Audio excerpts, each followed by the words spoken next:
Hi armies, எல்லோரும் எப்படி இருக்கீங்க? ஹோப் நீங்கள் நல்லா இருப்பீங்கன்னு நினைக்கிறேன். நான் உங்கள் சிஎஸ்டா. நம்ம இப்போ சுகாவோட ஒன்லி மைனோட ஃபர்ஸ்ட் பார்ட் தாண்டா பார்க்க போகிறோம். நீங்கள் லாஸ்ட் பார்ட்டில் சும்மா ஒரு இன்ட்ரோ தாண்டா பார்த்துருப்பீங்க. இப்போலேருந்து தாண்டா ஸ்டோரி ஸ்டார்ட் ஆகுது. ஓகேடா, நம்ம அப்படியே டேரெக்டாக ஸ்டோரிக்குள்ளே போயிடலாம். இப்போது ஸ்டார்டிங் சீனில் ஒரு வீட்டில் நியூஸ் ஓடிட்டுருக்கு. இந்த மாதிரி யாருன்னு தெரியல, பொண்ணுங்களெல்லாம் கடத்தி கொண்டுட்ருக்கான். அவன் யாருன்னு கூட தெரியல, பட் ஃபுல் அண்ட் ஃபுல் பிளாக்கில் தான் இருக்கான். மாஸ்க்கு தான் போட்டிருக்கான். அவனை எங்களால் கண்டுபிடிக்க முடியல, பட் சிசிடிவி ஃபுட்டேஜ் இருக்குது அப்படின்னு சொல்லிட்டு அந்த ஃபுட்டேஜை காமிக்கிறாங்க. இவன் யாருன்னு கூட தெரியல, எல்லா பொண்ணுங்களையும் கடத்தி சாவடிக்கிறான். அது மட்டும் இல்லாமல் எல்லா பாடியும் கட் பண்ணி ஒரு இடத்துல போட்டு வச்சுருக்கான். பொண்ணுங்க மட்டும் இல்லை, பசங்களையும் சேர்த்து இவன் அப்படி தான் பண்ணுறான். இவன் யாருன்னு தெரியல, சரியான சைக்கோ பிடிச்சவனாக இருப்பான் போல். இவனை எப்படியாவது நாங்கள் கண்டுபிடிக்கணும். ஸோ உங்கள் வீட்டில் இருக்க பொண்ணோ பசங்களோ பத்திரமா பார்த்து காத்துக்கொள்ளுங்க. இது உங்கள் வீட்டு பையன் பொண்ணுக்கு கூட வரலாம். ப்ளீஸ், அந்த சைக்கோ கொலைக்காரனை நாங்கள் கண்டுபிடிக்கிற வரைக்கும் நீங்கள் கொஞ்சம் ஜாக்கிரதையாக இருந்தால் நல்லது அப்படின்னு சொல்லிட்டு நியூஸ் வருது. இப்போ அந்த நியூஸை அப்படியே டப்புன்னு ஆஃப் பண்ணுறாங்க. என்ன போய் கண்டுபிடிப்பானுங்களா, முட்டா பசங்களாக இருப்பானுங்க போல் அப்படின்னு சொல்லிட்டு இப்போ அந்த பர்சன் அப்படியே எழுந்திரிச்சு போகிறான். அந்த பர்சன் அப்படியே எழுந்திரிச்சு ஒரு பேஸ்மெண்ட் மாதிரி இருக்குது, அதுக்குள்ளே அப்படியே நடந்து போகிறான். பயங்கர இருட்டாக இருக்குது. அங்கே ஒரு பர்சனை அப்படியே கட்டி போட்டு அடித்து வச்சுருக்கான். அந்த பர்சன் அப்படியே லைட் வந்த உடனே அப்படியே முன்னாடி இருக்க பர்சனை பார்க்குறான். ப்ளீஸ், எதுக்கு இந்த மாதிரி பண்ணிகிட்ருக்க? எதுக்கு இந்த மாதிரி பண்ணிகிட்ருக்கேண்ணா? ஏன் அது உனக்கு தெரியாதா? உனக்கு என்ன தான் வேணும்? எதுக்குடா நீ அவள் பின்னாடி போன? என்ன? அவளை நான் லவ் பண்ணுறேன். என்ன பண்ணுற? வாயை கிழிச்சிருவேன். அது வாயிலிருந்து வரவே கூடாது. அவள் எனக்கு மட்டும்தான். நீ யாருடா அவளுக்கு ஃபஸ்ட்டு? நான் யாரா வேணா இருந்துட்டு போகிறேன். நீ எதுக்கு அவள் பின்னாடி போன? அவள் நில்ல கூட நீலாம் தொடுறதுக்கு லாக்கே இல்லை. நீ அவள் பின்னாடி போய் ஒரு பெரிய தப்பு பண்ணிட்டேன்னு நினைக்கிறேன்டா. அவள் பின்னாடி யார் இருக்கா, அவள் பின்னாடி என்ன பேக்ரவுண்ட் இருக்குன்னு தெரியாமல் மோதிட்டேன்னு நினைக்கிறேன். நீலாம் உயிரோடே இருக்கக்கூடாது செல்லம், செத்து போடா நாயே. என்ன பண்ண போகிற? என்ன பண்ண போறியா? உன்னை நான் ஹெவனு கட்ட போகிறேன். பார்க்குறியா நான் எப்படி உன்னை சாவடிக்கிறேன்னு? எப்படா நீ அவள் பின்னாடி போகலாம் அப்படின்னு சொல்லிட்டு ஒரு ஹேமர் எடுத்து மண்டையிலே போடுறான். அவள் எனக்கு மட்டும்தான்டா. நீ என்ன சைக்கோவா? ஆமாண்டா, நான் சைக்கோ தான். அவள் மேலே சைக்கோவாக இருக்கேன். எப்போ 20 இயர்ஸ் அவள் மேலே சைக்கோவாக இருக்கேன் அப்படின்னு சொல்லிட்டு அப்படியே ஹேமர் எடுத்து மண்டையில் அடிச்சுட்டே இருக்கான். பர்சனோட மண்டையில் அடின்னு அடிச்சுட்டே இருக்கான். அவனுக்கு வெறி தீர்ற வரைக்கும். அந்த பர்சன் செத்தே போயிட்டாங்க. மண்டையிலேருந்து பிளட் அப்படி ஊற்றுது. உடஞ்சே போச்சு அவனுக்கு மண்டை. இருந்தாலும் அவன் வெறி தீர அடிக்கிறான். என் ஆள் பின்னாடி போவியாடா? ஏன் போவியா? நீ செத்தவா? இனிமேல் நீ போனன்னு வையி, நீ அறுத்துட வேண்டாம் அப்படின்னு சொல்லிட்டு அவன் செத்தக்கப்புறமும் அவனை அடிச்சுட்டே பேசிகிட்டே இருக்கான். அதுக்கப்புறம்தான் அவனுக்கு சாட்டிஸ்ஃபைடே ஆகுது. எப்படா நீ என் ஏஞ்சல் பின்னாடி நீ போகலாம்? நான் மட்டும்தாண்டா அவளை பார்த்துப்பேன் அப்படின்னு சொல்லிட்டு இன்னொரு அடி மண்டையிலே அடிச்சுட்டு அப்படியே அந்த சேரில் போய் அவனை அப்படியே பார்த்துட்டே உட்காந்துட்ருக்கான். இப்போது அந்த பேஸ்மெண்ட்டை ஓப்பன் பண்ணிவிட்டு ஒரு பர்சன் அப்படியே கோவமாக உள்ளே வந்துட்டு, டேய் என்னடா பண்ணிகிட்ருக்க? டேப்லெட் போட்டியா இல்லையா? மச்சான் வந்துட்டியா மச்சான்? பாத்தியா அவனை? சாவடிச்சிட்டேன்டா. கத்துப்புடுறா. அவன் ஏஞ்சல் பின்னாடி போகலாம். அவன் எனக்கு மட்டும்தான்டா, அவன் எனக்கு மட்டும்தான். உனக்கு அது தெரியுமா இல்லையா?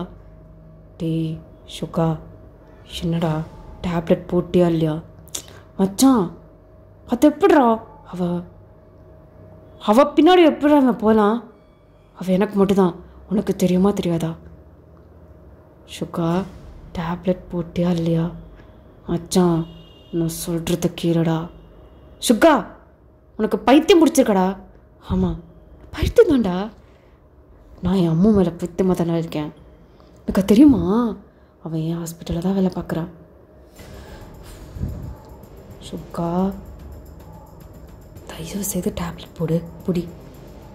மச்சான் இவனை சாவடிக்கணும்டா. டே அவன் செத்துட்டான்டா. இல்லைடா அவன் என்னை பார்த்துட்டு இருக்கான்டா, பார்த்து சிரிக்கிறான்டா, அங்கே பாரு அவனை அப்படின்னு சொல்லிட்டு சுகா இங்கே ஒரு மாதிரி பேசிகிட்டு இருக்கான். அதை பார்த்த ஜின்னுக்கு ரொம்ப ஒரு மாதிரி ஹார்ட் ப்ரோக்கிங்காக இருக்குது. இவன் ஏன் இப்படி இருக்கான் அப்படின்ட்டு. டேய் சுகா நான் சொல்கிறது கேளு. மச்சான் அவன் என்னை பார்த்து சிரிக்கிறான்டா. ஓ அம்மா உனக்கு இல்லைடா, அவன் எனக்கு தான்டா, நீ என்ன வேணா பண்ணிக்கோன்னு சிரிக்கிறான்டா. சுகா அவன் செத்துட்டான்டா.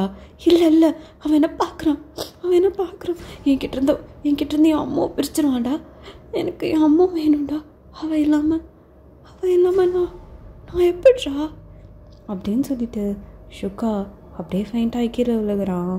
அப்போ ஜின் பிடிச்சிட்டு அவனுக்கு ஒரு மாதிரி ரொம்ப ஃபீலிங்ஸாக இருக்குது. அப்போ சுகாவை அப்படியே தூக்கிட்டு போயிட்டு அவன் பெட்டில் போட்டுட்டு அப்படியே சுகாவே பார்த்துட்ருக்கான். அவனுக்கு அப்படியே கண்ணிலேருந்து டியர்ஸ் வருது. ஜின் அவன் மைண்ட் வாய்ஸ், ஏன் சுகா நீ இப்படி இருக்க, நீ ஏன் இப்படி இருக்க? நான் அப்படி உன்னை பார்த்ததே இல்லைடா. சின்ன வயசுலேருந்து நான் உன் கூட இருக்கேன். நீ எப்படின்னு தெரிஞ்சனால தான் நான் உன் கூடயே இருக்கேன்டா. எனக்குமே நான் உன்னை விட்டுட்டுலாம் போக மாட்டேன்டா. எனக்கு உன்னை பற்றி நல்லாவே தெரியும் அப்படின்னு சொல்லிட்டு இப்போ ஜின் ஒரு பெருமூச்சு எடுத்துகிட்டு இப்போ போய் அங்கே அந்த பாடியை அப்படியே டிஸ்போஸ் பண்ணிவிட்டு, யாருக்குமே தெரியாமல் டிஸ்போஸ் பண்ணிவிட்டு, அந்த இடத்தையும் க்ளீன் பண்ணிவிட்டு அப்படியே சுகா பக்கத்தில் வந்து அப்படியே உட்காந்துட்டே இருக்கான். இப்போது அப்படியே நெக்ஸ்ட் டே மார்னிங் நீங்கள் உங்கள் டியூட்டிக்கு போகிறதுக்காக கிளம்பிகிட்ருக்கீங்க. அப்போ உங்கள் வீட்லேயும் அதே நியூஸ் ஓடுது, அதே பர்சன் அதே மாதிரி ஓடிட்டுருக்கு. அப்போ நீங்கள் எப்படி ஒருத்தவங்களை இப்படி கொல்றதுக்கு மனசு வருது?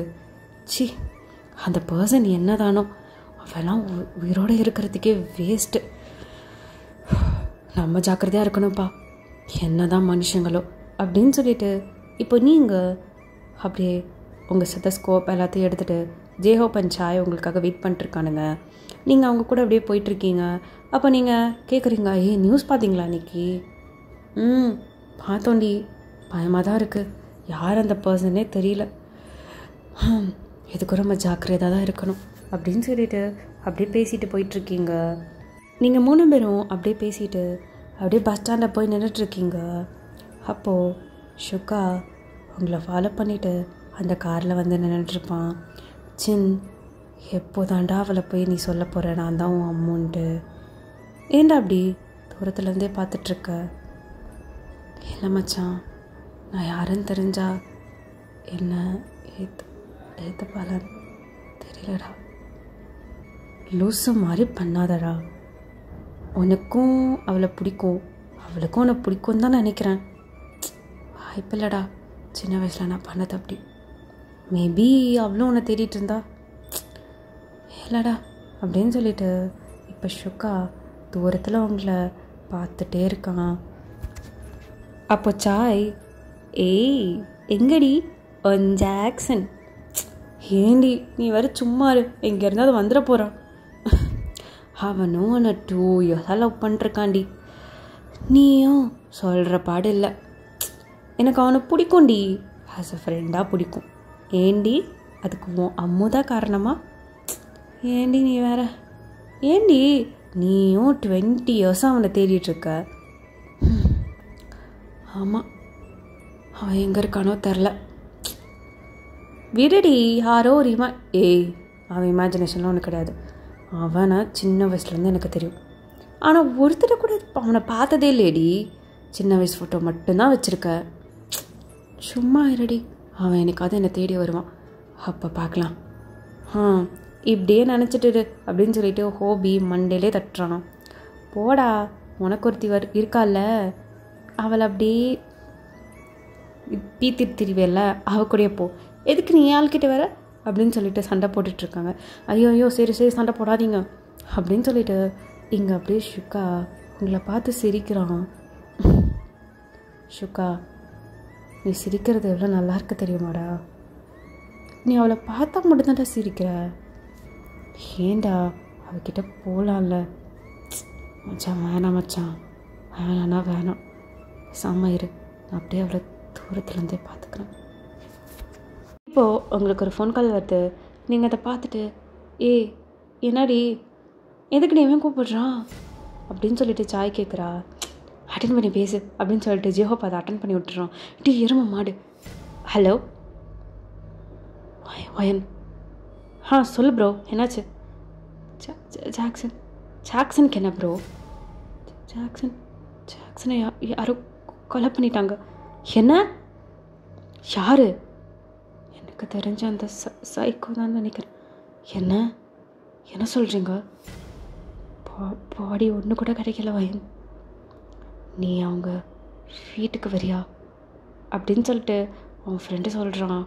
அப்போ நீங்கள் அப்படியே ஷாக்கிங்காக ஜேஹோப்பையும் ஜாயும் பார்க்குறீங்க. சரி ப்ரோ அப்படின்னு சொல்லி கட் பண்ணிவிடு. 2 பேரையும் அப்படியே ஷாக்கிங்காக பார்க்குறீங்க. என்னாச்சு வயன்? அந்த சைக்கோ ஜாக்சனை கொலை பண்ணிட்டானாண்டி. என்ன அப்படின்னு சொல்லிட்டு 2 பேரும் உங்களை ஷாக்கிங்காக பார்த்துட்ருக்காங்க. என்னடி இப்படி சொல்லிகிட்ருக்க? வாடி ஜாக்சன் வீட்டுக்கு போகலாம். லுஸ்ட் மாதிரி பேசாத வயன், நம்மளுக்கு ஆஃபீஸ் இருக்குது, தயவு செய்து வந்துடு, நம்மளுக்கு டியூட்டி இருக்குது. நீ போனேன்னா அப்புறம் போலீஸ் இன்வெஸ்டிகேஷன் சொல்லிட்டு நிறையா வருவாங்க, தயவு செய்து வந்துடு அப்படின்னு சொல்லிட்டு இப்போ சாயும் ஹோபியும் உங்களை வலுக்கட்டாயமாக ஏற்றிட்டு அப்படியே உங்களை ஹாஸ்பிட்டலுக்கு கூப்பிட்டு போயிடுறாங்க. நீங்கள் இப்போ ஹாஸ்பிட்டல் போயிட்டு அப்படியே யோசிச்சுட்டே இருக்கீங்க. உங்களுக்கு மைண்டு ஒரு மாதிரியாகவே இருக்குது, அப்செட்டாக, என்ன இது அப்படின்னு சொல்லிட்டு. அப்போது ஷுக்கா தான் ஹாஸ்பிட்டலுக்குள்ளே என்ட்ரு ஆகுறான். அவன் பார்க்கவே செம்ம ஹேண்ட்ஸமாக இருக்கான். லாங் ஹேரு, அந்த ஒயிட் ட்ரெஸ், அப்படியே ஒரு கண்ணாடி போட்டிருக்கான், பார்க்கவே வேறு லெவலில் இருக்கான். அப்படியே எல்லா கேர்ள்ஸும் அவனையே பார்த்து வலிஞ்சிட்ருக்காங்க. அவன் ஒரு லைட் ஸ்மைல் பண்ணிவிட்டு அப்படியே நேராக உங்ககிட்ட தான் வரான். அவனுக்கு ரொம்ப மனசுக்குள்ளே ரொம்ப ஹாப்பியாக இருக்குது, ஆனால் வெளியே கோல்டாக தான் இருக்கான். அப்போ அப்படியே உங்ககிட்ட வந்துட்டு, மிஸ் வயன். அப்போ நீங்கள் எதையே யோசிச்சுட்டே இருக்கீங்க. மிஸ் வயன். அப்பயும் நீங்கள் காதில் வாங்கலை. மிஸ் வயன். டாக்டர். என்ன உங்கள் நினப்பு இங்கே இல்லை போலையே? அது ஒன்றும் இல்லை டாக்டர், உங்களுக்கு இன்றைக்கி ஒரு ஆப்ரேஷன் இருக்குது, அது ஞாபகம் இருக்கா? இருக்கு டாக்டர், போடலாம் வாங்க அப்படின்னு சொல்கிறான். நீங்களும் பின்னாடி ஏதோ யோசிச்சுட்டே போயிட்டே இருக்கீங்க. இப்போது நீங்கள் ஷுகா அண்ட் 2 பேரும் அப்படியே ஆப்ரேஷன் தேட்டருக்குள்ளே போயிட்டு இப்போ ஆப்ரேஷன் பண்ண ஸ்டார்ட் பண்ணுறீங்க. ஷுகா தான் ஆப்ரேஷன் பண்ணுறான். நீங்கள் அவனுக்கு தேவையான திங்ஸ் எல்லாம் எடுத்து கொடுத்துட்ருக்கீங்க. அப்போ ஷுகா அவன் கை மட்டும்தான் ஆப்ரேஷன் பண்ணுது, கண்ணு ஃபுல்லாக அவங்க மேலே தான் இருக்குது. உங்களையே பார்த்துட்ருக்கான். நீங்கள் ஆப்ரேஷன் பண்ணுற அந்த இடத்தையே பார்த்துட்ருக்கீங்க, பிகாஸ் உங்களுக்கு நோட்ஸ்லாம் எடுக்கணும். ஸோ அதனால் ஷுகா பண்ணுறதே பார்த்துட்டு நோட்ஸ் எடுத்துகிட்ருக்கீங்க. அப்போ ஷுகா உங்கள் ஐஸ், நோஸ், லிப்ஸ் அப்படின்னு சொல்லிட்டு அப்படியே பார்த்துட்டே இருக்கான். அவனுக்கு எதோ பண்ணுறது உள்ள. அப்படியே அவன் கண் நெக்கு ட்ராவல் ஆகுது, அப்படியே அதுக்கு கீழே அப்படின்னு சொல்லிட்டு போயிட்டே இருக்கான். அவனுக்கு வேர்த்து வேற ஊற்றுது. வயன், டாக்டர் எனக்கு கொஞ்சம் ஒரு ஹெல்ப் பண்ணணும். என்ன டாக்டர், என்ன ஹெல்ப்? எனக்கு கொஞ்சம் தண்ணி வேணும், எடுத்துகிட்டு வரீங்களா? சரி டாக்டர் அப்படின்னு சொல்லிட்டு இப்போ நீங்கள் அப்படியே பின்னாடி திரும்பி போகிறீங்க. அப்போ ஷுகா உங்களை பின்னாடி வெளியே பார்த்துட்டு, ஐயோ அம்மோ என் முன்னாடி இப்படிலாம் வந்து நிற்காதடி, மாமாவுக்கு ஒரு மாதிரி மூடேறுதில்ல அப்படின்னு மனசில் அவனே நினச்சிக்கிறான். ஷுகா, என்னைக்கு இருந்தாலும் அவன் பண்ணாடி தான், நீ பார்க்கலாம், தப்பு இல்லை. ஆனால் இன்னும் அவகிட்ட லவ் சொல்லலைல்ல, கொஞ்சம் அடக்கி வாசிடா தம்பி அப்படின்னு சொல்லிட்டு மைண்டுக்குள்ளே நினச்சிட்ருக்கான். அவனுக்கு உங்களை பார்க்க பார்க்க ஒரு மாதிரி மூடு ஏறுது. ஓகே ஆர்மீஸ், இந்த பாட்டை நான் இதோட கம்ப்ளீட் பண்ணிக்கிறேன். நெக்ஸ்ட் பார்ட் சூன் போடுறேன்டா. அண்ட் ஆரம்போட எபிசோட் நாளைக்கு போட்டுருவேன்டா. அதான் ஃபைனல் பார்ட். ஓகேடா, பாய் பாய், லவ் யூ. சாப்பிட்டு தூங்குங்க, டாட்டா.